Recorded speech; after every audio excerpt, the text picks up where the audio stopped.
Zeta. It's a silly name, isn't it, Zeta? What do you mean it's a silly name? It's my grandmother's name. Was she Greek? No, she wasn't Greek, but it's a Greek name. And it's named, supposedly, from my grandmother tells me, it's named after a battleship that went round the Cape Horn. But my grandmother's a great drama queen, so whether that story's true or not, I don't know, but I know it's my story, so I'm sticking to it. Yeah. You haven't found that it held you back or anything, having a Zeta in there? But it is a bit long, but I was christened Catherine Zeta-Jones. My other grandmother's called Catherine, so I thought, well, it's my name, so let's use it. Now, your picture is everywhere at the moment. Yeah. Fame has kind of arrived in a burst over the last 2 weeks. You've been called a sex kitten, a darling bud of May. How do you find coping with this sudden interest? Well, I think you have to put it in perspective, really, and realise that I'm here to do a job that I love. And in doing that job, other things come into it. Yeah. And you need it in a way, but it becomes a hassle if you want to continue in a career. But I'm just putting it to myself to say that that's part of the job and take it with a piece of salt. Yes, but it must be good. Are there a lot of offers flowing in? Any interesting offers? Well, I'm booked to do the second series of Darling Buds of May, so that takes me up to near the end of the year.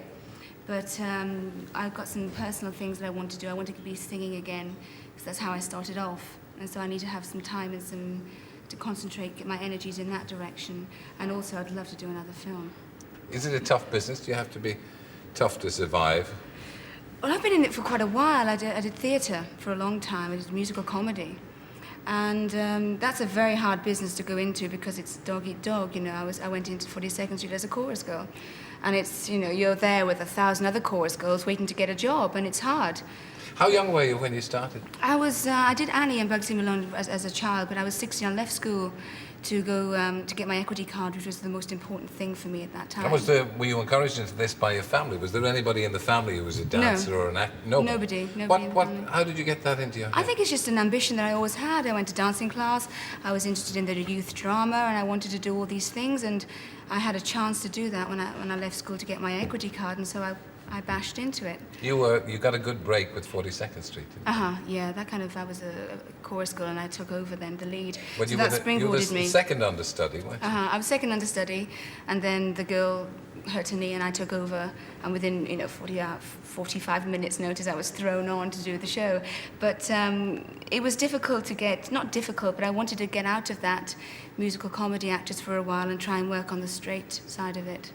Yeah, well, it's difficult to make a living, as every actor and actress who comes on says. But you then got into European films. How did you make that one bound from 42nd Street into that? Well, I went for loads of interviews over here in England, and I hate to say it, but I felt that they weren't taking me serious as a straight actress. And so I went for this movie. It's a comedy fantasy film based on the Arabian Nights. And it was to play Scheherazade, and I went for numerous screen tests because the producer said, no, she's an English girl. She can't do a French film. And so I went to do this. And it was 4 months in the African desert shooting it, and it was great, and I learned so much about making films and the different discipline and the different technique of working for a camera on that film. It was wonderful. How is it that you had to go to Europe to get a break in films? Well, normally people go to Hollywood, or they see if they can get a chance. Well, the French director came over here to find a star, and I went for the casting director, and he was interested in me immediately, and I kept saying, but I'm not a star, because he didn't know, He said, well, you're in 42nd Street, but I'm not a name, People don't know me over here, and he wanted somebody to come from England because he respects English actors and actresses very much. And so the producer, as I said, was completely adamant not to have an English unknown actress. But he pushed and he pushed and he pushed, and I eventually got the part. It was very strange. After doing one role like that, you get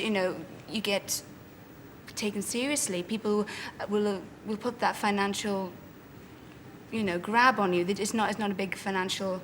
Films are so much money in them. If they can't take the chance of somebody who's not going to come up with the goods.